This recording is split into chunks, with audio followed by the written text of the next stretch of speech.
Olá, pessoal. Estamos aí mais uma vez, né? Aqui reunidos, aqui juntos, para que a gente possa seguir aqueles estudos do nosso irmão querido Humberto de Campos, né? Através do nosso também muito querido Chico Xavier, né? Hoje, deixa eu passar aqui para a tela, né? Para nós. Nós vamos estudar o capítulo 46 do livro Luz Acima, do irmão X, né, que é o nosso querido Humberto de Campos. E esse capítulo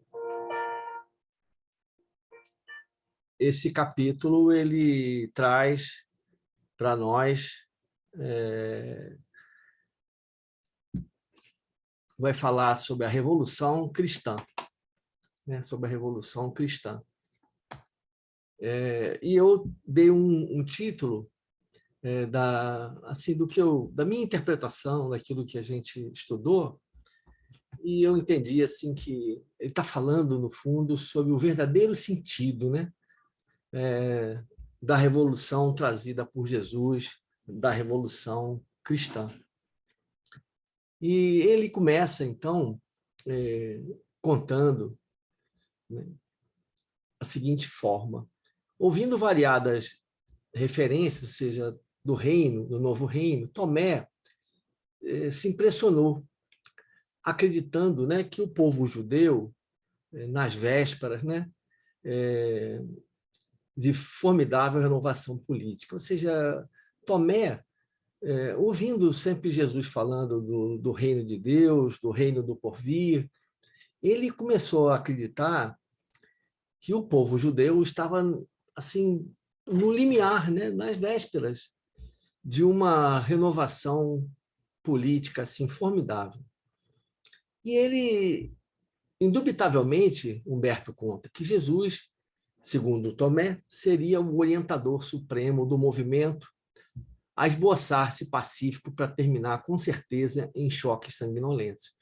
Ou seja, ele acreditava, o Tomé, que Jesus vinha com a orientação de Deus, né, de forma pacífica, mas que no final de contas eles iam partir, né, ou ele iria partir para uma guerra, com conflitos, com choques sanguinolentos, uma guerra de verdade. Não se reportava, o mestre, contava Humberto de Campos, constantemente, à vontade do Todo-Poderoso, era inegável o advento da Era Nova. Legiões de anjos desceriam provavelmente dos céus e pelejariam pela independência do povo escolhido. Ou seja, ele acreditava, de novo, né, falando pela interpretação de Tomé, que Jesus tinha vindo com o mandato de Deus para realmente exterminar, né, todos aqueles que, na verdade, trabalhavam pelo sofrimento do povo, pela escravidão que existia na época, né, e que desceriam anjos do céu, né, que junto com eles todos lá iam assim promover a libertação do povo judeu, né, que era escravizado pelo povo, pelos romanos na época. Então, ele acreditava numa grande guerra liderada por Jesus. Jesus tinha vindo de forma pacífica e ia, vamos dizer assim, no momento certo, partir para a luta, partir para a guerra, né? Partir para a batalha. E muitos de nós, infelizmente, também pensamos assim, né? Achamos que vamos resolver o problema do mundo com as guerras, com as lutas, né? Mas vamos ver para frente, né? O que Jesus fala. Justificando-lhe a expectativa, toda a gente se agrupava ao redor do Messias. Isso Tomé pensando, registrando-lhe as promessas. Estariam, então Tomé achava, no limiar da terra diferente, sem dominadores e sem escravos. Então isso é o que na verdade, ele tinha um desejo, assim como o povo judeu todo tinha, de deixar de ser escravizado pelos romanos. E Tomé né, na sua visão, né, Jesus era esse, escolhido por Deus para ser o líder dessa guerra que libertaria, então, os judeus dos romanos. E que eles estariam muito próximos, né, de se libertar desse processo de libertação.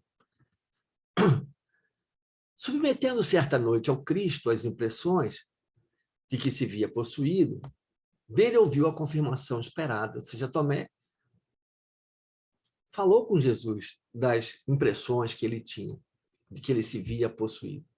E Jesus fala para ele, sem dúvida, explica Jesus, o Nazareno, o evangelho é portador de gigantesca transformação do mundo. Destina-se à redenção das massas anônimas e sofredoras. Reformará o caminho dos povos. Então, Jesus fala realmente, confirma, né, aquilo que confirma, entre aspas, né, aquilo que Tomé estava pensando, e fala que, na verdade, aquele momento era um momento, assim, um marco, né, um marco da grande transformação, da gigantesca transformação do mundo. E ele ia servir esse momento para a libertação das massas, dos povos, né, anônimos e sofredores. Ele ia reformar o caminho dos povos. Aí Tomé quer puxar, eles estão falando de duas revoluções diferentes, e Tomé puxa assim, mas é um movimento revolucionário, acentua Tomé, procurando imprimir mais largo sentido político à definição. Né? E Jesus responde, sim, acrescentou o profeta divino, não deixa de ser. No fundo, assim, eles estavam falando de duas revoluções, nós vamos ver para frente, duas revoluções diferentes. Né? Ou seja, o conteúdo, a palavra ela revolução, né? E eles seriam os revolucionários, mas o tipo de revolução que eles estavam falando era de revoluções completamente diferentes. Porque Tomé, a visão de Tomé, o cunho era de uma guerra, o sentido mais político, de exterminar os romanos e acabar com a escravidão. Entusiasmado, o discípulo recordou a belicosidade da raça, desde os padecimentos do deserto, a capacidade de resistência que assinalava a marcha dos israelitas, a começar de Moisés, e indagou em rebuços, Senhor, confiar-me-ás, porventura, o plano central do empreendimento? Ou seja, entusiasmados, né, pelo histórico, pela história do povo judeu, né, das lutas, né, de todo o sofrimento pelo que passou desde Moisés e das lutas que eles tiveram, as guerras que eles passaram, né? Ou seja, era um povo extremamente belicoso, ou seja, já acostumado às guerras. Então ele pergunta se Jesus passaria para ele o plano central, então qual era o plano, se Jesus ia compartilhar com ele esse plano central dessa guerra, né, contra os romanos que Tomé acreditava. Dirigiu-lhe Jesus significativo olhar e observou. Amanhã, muito cedo, iremos ambos ao monte, marginando as águas, teremos talvez mais tempo para explicações necessárias. Então, Jesus deve ter percebido, né, qual era a ideia de Tomé e fala assim, amanhã a gente vai ao monte e marginando as águas e eu te explico melhor essas coisas. E deixou para amanhã. E Tomé estava extremamente ansioso, né? Intrigado. Tomé vai e aguarda no dia seguinte, e buscando, ansioso, né? Ele estava muito ansioso pelo projeto. Então, ele vai à companhia de Jesus muito cedo, né? Muito antes do sol nascer, à casa de Simão. E, com surpresa, ele já encontra Jesus à espera dele, para que eles começassem, então, a jornada. Não deram muitos passos e encontraram um pobre pescador embriagado a estirar-se na via pública. O Messias parou, acercou-se do mísero socorrendo. O que é isto? Clamou Tomé enfadado. Este velho diabo é Jonas, borracho, renitente. Para que ajudá-lo? Amanhã estará deitado aqui às mesmas horas e nas mesmas condições. O companheiro celeste, Jesus, todavia não lhe aceitou o conselho e redarguiu. não te sinta acertado nas alegações. Ignoras o princípio das experiências de Jonas. Você conhece o passado, as experiências, o que ele viveu nessa vida para estar nessa situação atual? Não sabe, Jesus falou, por que fraqueza se rendeu ele ao vício. É enfermo, é um doente do espírito em estado grave. Seus sofrimentos agravam à medida que mergulha no lamaçal. Realmente vive reincidindo na falta, entretanto, não considera razoável que o serviço de socorro exige também o ato de começar? Então, no primeiro passo que eles dão na jornada dele na direção ao monte, eles já prestam o primeiro socorro, apesar da surpresa, né, de Tomé, que não aceitava muito o fato daquele companheiro, né, alcoolizado, renitente, né, de sistematicamente, vamos dizer assim, viver assim e não mudar. Mas Jesus dá uma explicação para ele, mostrando que a gente, às vezes, não sabe, né, a razão das faltas dos outros, o porquê, o que tem por trás, e a gente precisa realmente ser indulgente, né, não julgar, né, porque a gente não sabe as dificuldades, os problemas que cada um passa. Mas é o primeiro socorro da estrada do dia, né, que eles começam. O Tomé não responde nada, limitando-se, ao menos, a cooperar na condução do bêbado ou do bêbado para lugar seguro, onde o caridoso amigo se dispôs a fornecer-lhe lume e pão. Então, ajudaram e seguiram em frente. Retomaram a caminhada, mas logo em seguida uma pobre mulher, né, pressa, veio implorar a Jesus que visitasse a sua filha com febre alta. E acompanhado, então, por Tomé, Jesus orou ao lado da pequenina confiante, abençoou-a e restituiu-lhe a tranquilidade ao corpo. Então, mais um socorro, né, ao longo da jornada ao monte, né, essa menininha que estava com febre, né, e Jesus vai lá, ora, junto com Tomé. E logo que eles saem de Cafarnaum, né, foram logo abordados por 3 senhoras de aspecto humilde que desejavam instruções sobre a boa nova para os filhinhos. E o Cristo não se fez de rogado, né? Agora o socorro foi de esclarecimento, né, de ensinamentos, né? Prestou os esclarecimentos simples e concisos.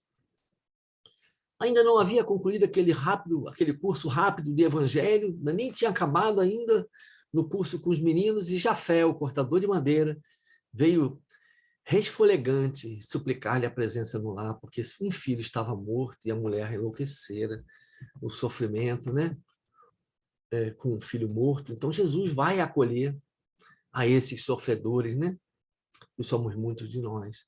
Então o emissário de Deus seguiu, sem pestanejar, à frente de Tomé, silencioso, reconfortou a mãezinha desvairada, devolvendo o equilíbrio, ensinou a casa perturbada, né, que a morte, no fundo, era a vitória. Então, reconforta, Jesus vai ao lar, né? Reconforta as pessoas, a mãe, né? O esposo, e aproveita e deixa o ensinamento sobre a imortalidade da alma. Porque a morte da alma, na verdade, era a vitória da vida, porque nós voltamos vivos para o mundo espiritual. O serviço da manhã absorveram-lhes o tempo, ou seja, eles já tinham feito 4 atendimentos. E assim que se puseram a caminho definitivo, eis que uma anciã semi-paralítica pede o amparo do amigo celestial. Trazia a perna horrivelmente ulcerada e dispunha apenas de uma das mãos. Né? Olha a tristeza, né? E Jesus acolhe a bondoso, solicita o recurso do apóstolo e condula, né, a sítio vizinho, onde ele lavava as feridas e deixava convenientemente asilado. Então, mais um socorro, né?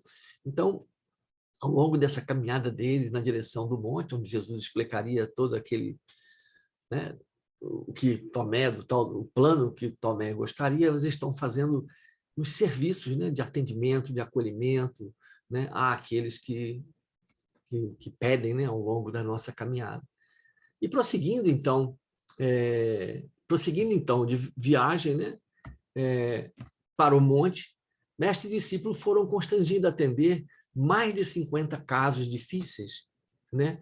Lenindo o sofrimento, semeando o bom ânimo, suprimindo a ignorância, espalhando lições de esperança. Então, o dia deles, na verdade, que na cabeça de Tomé era para o esclarecimento do plano, né, do empreendimento, do projeto da guerra, né, de Jesus, na verdade, ele passa por uma grande experiência onde mais de 50 casos, pessoas, né, com sofrimentos diversos, né? Ele atende aos sofrimentos, semeia o bom ânimo às pessoas, né?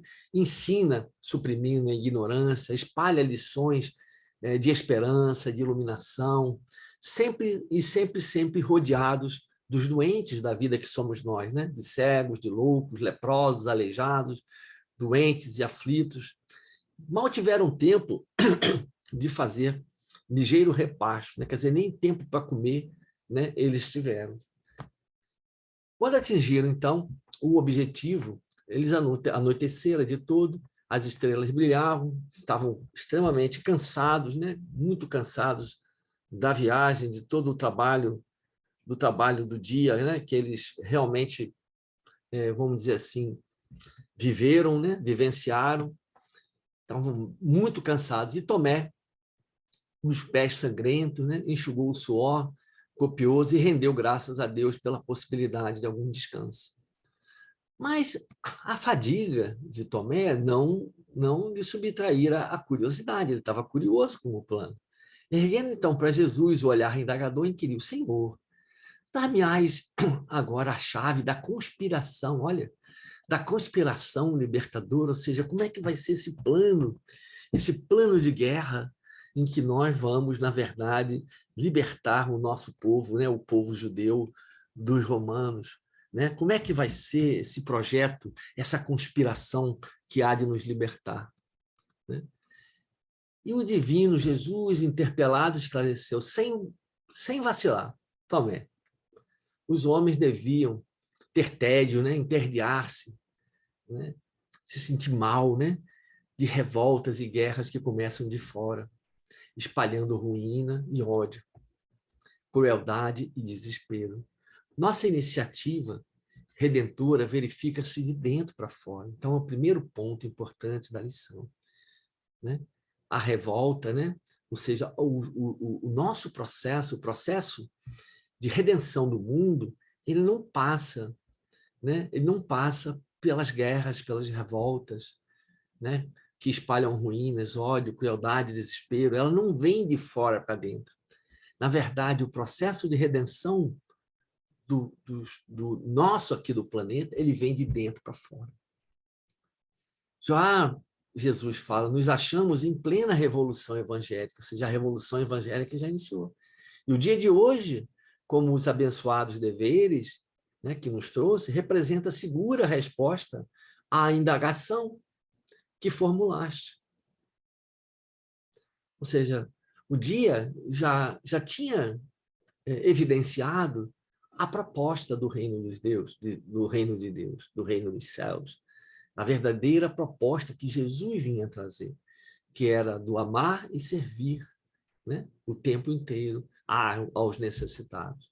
Enquanto houver, Jesus fala, a preponderância do mal, né, a traduzir-se em aflições e trevas no caminho dos homens, combateremos em favor do triunfo supremo do bem. Então, enquanto houver ainda o mal no mundo, né, de aflições, provocando aflições e trevas em nós todos, nos homens, nos espíritos, né, o grande combate, o bom combate, será em favor do triunfo do bem, do supremo bem sobre o mal. Ou seja, mesmo com a preponderância do mal, nós vamos sempre estar combatendo esse mal, não com guerras, mas com o bem. E ante o discípulo desapontado, né, Jesus conclui: a ordem, Tomé, para nós não é de matar para renovar. Eu não vim aqui, Tomé, né, para fazer a renovação, né, as mudanças, grandes mudanças que o mundo precisa, que o planeta precisa, pela morte, pelas guerras, mas sim a de servir para melhorar e elevar sempre. Tomé passou a refletir maduramente e nada mais perguntou.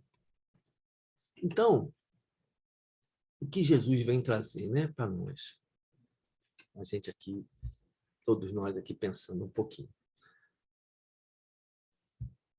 Muitos de nós achamos, né, de forma egoística, a gente pode olhar sob a ótica do planeta, podemos olhar sob a ótica pessoal, dentro dos ambientes em que nós vivemos. Às vezes nós vamos atrás das mudanças que nós acreditamos sejam as mudanças necessárias, né, do processo de transformação, né, daquilo que nos incomoda na vida, daquilo que nos tira, vamos dizer assim, o sossego na vida, e achamos que essas transformações, que essas mudanças, né, que normalmente ela está atrelada ao mundo de relações em que nós vivemos, né, nós acreditamos que essas mudanças vão vir, às vezes, pela criação de lutas, né, de conflitos. Isso acontece dentro dos ambientes em que nós vivemos, dentro dos lares, dentro das instituições, sejam elas, qualquer uma delas, o lar é uma delas, né? Uma dessas instituições. E acreditamos que isso é a maneira. Às vezes, egoisticamente, a gente quer impor o nosso jeito de pensar. Isso que o Tomé estava pensando, porque eles se sentiam, o povo se sentia prisioneiro, né? Prisioneiro. Só que a visão de Tomé, né, era uma visão muito ainda materialista, era muito imediatista, né? Ele não tinha ainda a percepção espiritual, né, das razões, de todas as razões daqueles problemas, daquelas questões. Ou seja, do porquê que o povo vivia daquele jeito, daquela forma. E ele achava, do ponto de vista dele, que a fórmula imediata ou imediatista era a guerra, né? Era a luta para exterminar o povo romano, o que bate de frente com a proposta divina, né? Porque a proposta divina é a do amor, é a do amor. E também, então, desse ponto de vista egoístico, que é o nosso ponto de vista normalmente, né?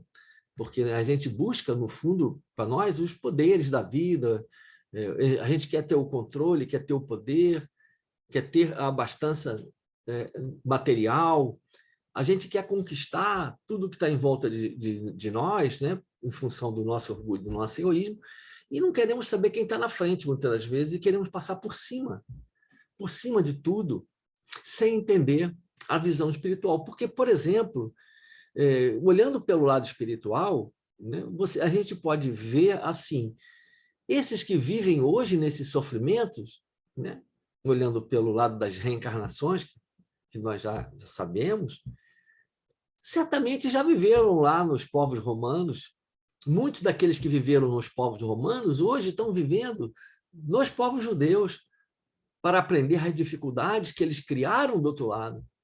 E muitos de nós, às vezes, quando vivemos na dificuldade, em que nós viemos para resgatar as nossas dificuldades, o que a gente faz? A gente quer, não concorda, não aceita, né? Não aceita aquele quadro, vamos dizer assim, aquelas dificuldades que nós estamos vivendo e achando que vamos resolver isso, como diz Jesus, com os escândalos, provocando mais escândalos ainda, porque os escândalos já existem, né? Porque nós estamos num planeta de provas e expiações, mas ai de por quem os escândalos eles venham de Jesus para nós. Ou seja, os desvios da lei, eles existem porque nosso planeta está ainda em formação, em construção, né? A construção dos espíritos, o amadurecimento dos espíritos, mas né? Ai de por quem vêm os escândalos, porque a cada escândalo, a cada desvio da lei, há um resgate por trás. E Tomé, de novo, egoisticamente, queria resolver o problema na luta, na guerra, né? Com sangue, né? E o que batia efetivamente de frente. E Jesus certamente percebeu isso lá, né? Certamente, né? Percebeu isso lá nas primeiras perguntas que Tomé faz a ele, né? E ele, então, sai com Tomé, e aí ele vivencia com Tomé a verdadeira, vamos dizer assim, o verdadeiro caminho que nós devemos seguir, que é o do aprender servindo, amar servindo e aprender servindo.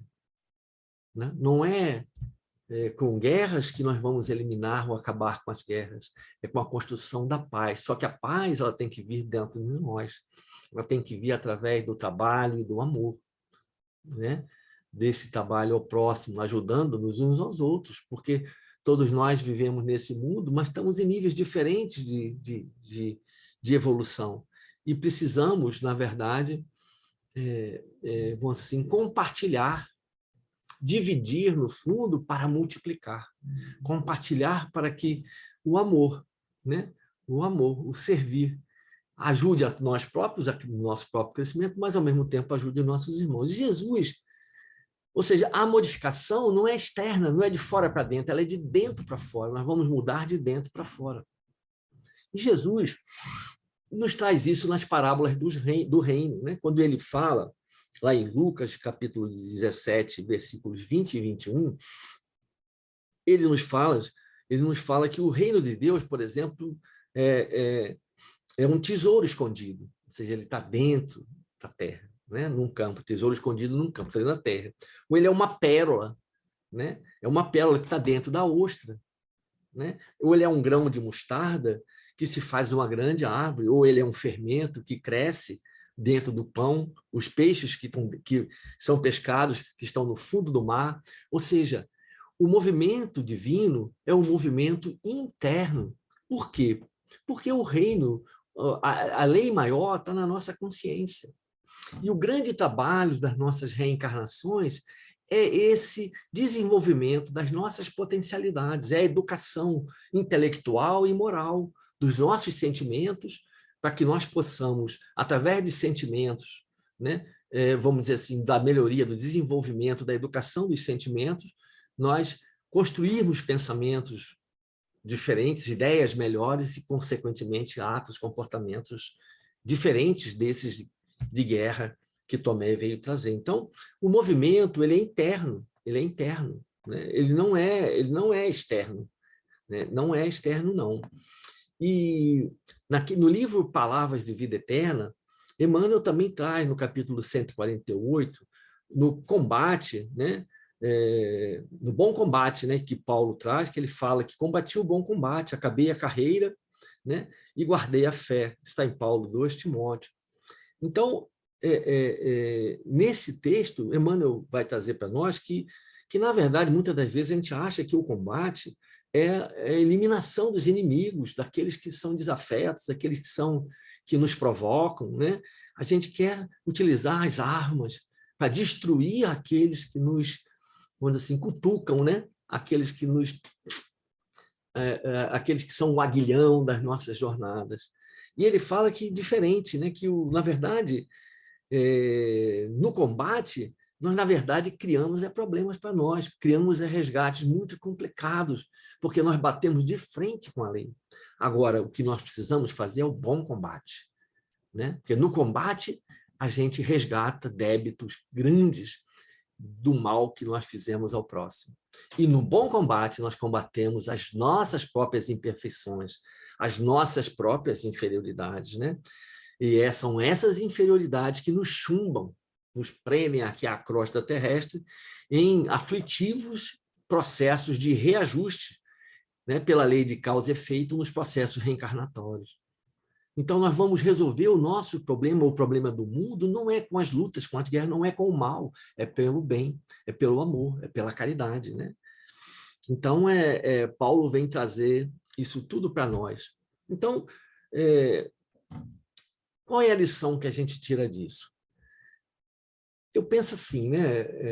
E trago para vocês assim uma reflexão também. Jesus, em João, no capítulo 8, 31 e 32, numa conversa, Jesus dizia assim, ele dizia aos judeus que criam nele: se permanecerdes, ele falando para os judeus, na minha palavra, verdadeiramente sereis meus discípulos, e conhecereis a verdade me libertará.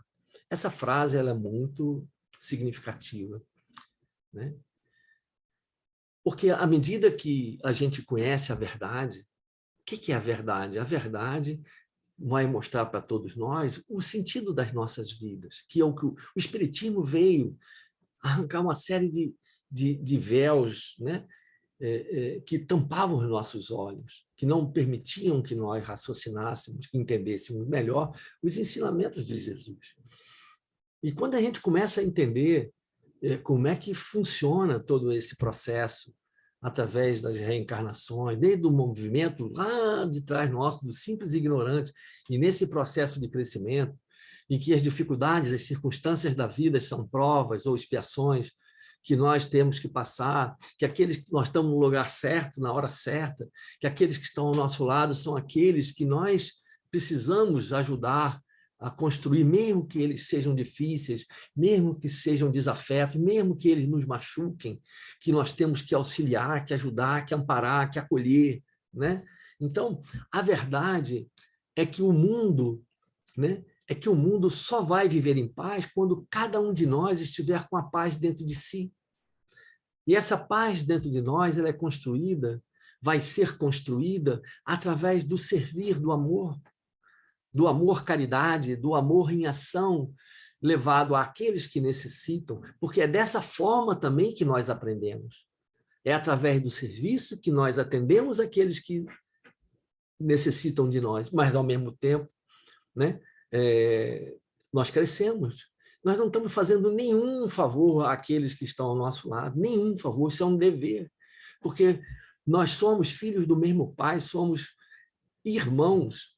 E a fraternidade, se nós somos irmãos, ela tem que ser uma fraternidade, né, que realmente seja, ou seja, o trabalho tem que ser solidário, tem que ser tem que ser altruísta ou altruístico, para que nós possamos, na verdade, vivenciar a lei, seguir a regra que nos rege, que nós não vivemos num mundo sem leis. Então, Jesus traz essa visão, né? E nós precisamos conhecer essas verdades, que é o que, na verdade, o nosso irmão Tomé não sabia. Ele estava vivendo um mundo imediatista, o mundo de agora, o mundo efêmero, que era o mundo material. Ele queria se livrar daquilo que estava lá. Mas ele não sabia de onde também ele vinha, porque pode ser que numa outra encarnação, ou numa encarnação anterior, ele estivesse do outro lado, no povo romano, né, que tivesse escravizado também outros tantos, e por isso ele estava vivendo aquela situação. Então, a gente precisa entender essa verdade, que as dores, que os sofrimentos do mundo, primeiro que não vão ser resolvidos na guerra, nos conflitos, né, e que, segundo, né, nós precisamos entender qual é a nossa posição nessa história, porque muitas das vezes nós fomos os causadores, às vezes, ou participamos como causadores dessas lutas, dessas guerras que acontecem no mundo de hoje. Então, conversando, né, esse nosso conversando sobre esse revolucionário chamado Jesus, que Jesus foi um revolucionário, entre aspas, né? Ele é um grande irmão nosso de jornada, e nesse trabalho